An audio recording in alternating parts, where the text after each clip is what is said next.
Hello friends, welcome to my channel. आज हम बात करने वाले हैं सोलेनॉइड की। Solenoid is the structure that involve in the compaction या DNA packaging in eukaryotes.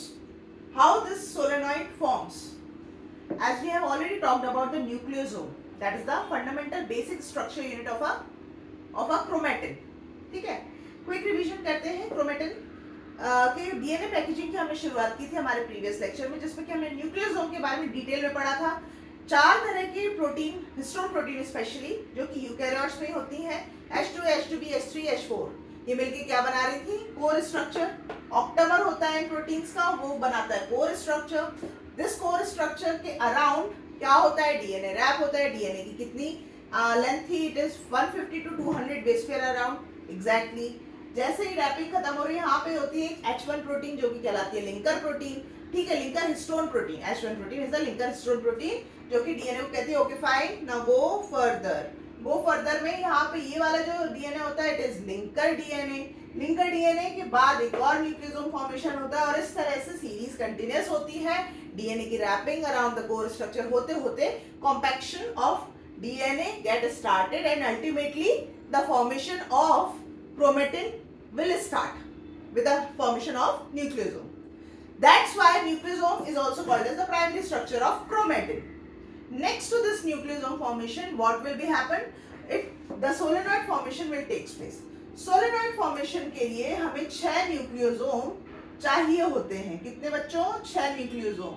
And they get arranged in such a manner ना, ऐसा लगेगा कि सिक्के रखे हुए हैं एक के ऊपर एक, because all the nucleosomes stack over each other, and this happens because of the consecutive nucleosome interact with each other.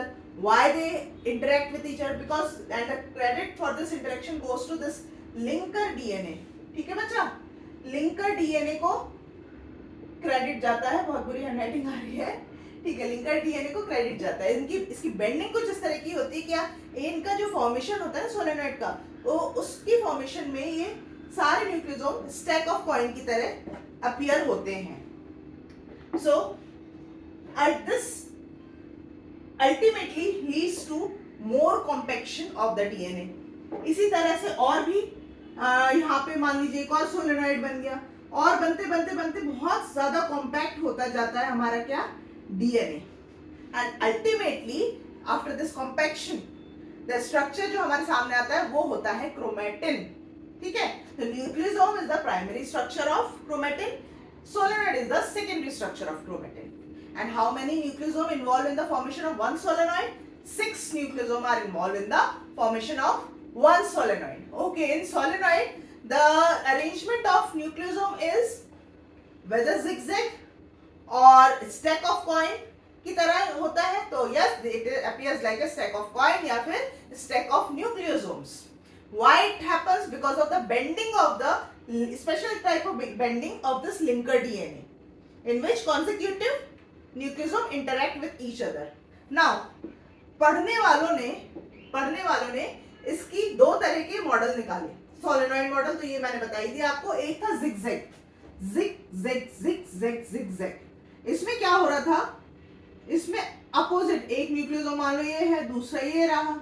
ठीक है, 1 2 3 4 5 and 6।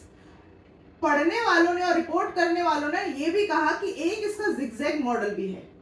जिगजैग मॉडल है जिसमें कि क्या होता है कि ऑल्टरनेट, देखिए 1 3 से 2 4 से, और यहाँ पे चलिए 1 4 6 से 3 5 से ऑल्टरनेट न्यूक्लियोसोम आपस में इंटरेक्ट करते हैं, और यहाँ पे लिंकर डीएनए की बेंडिंग नहीं होती है। लिंकर डीएनए लुक्स लाइक खिंचे हुए धागे की तरह दिखता है।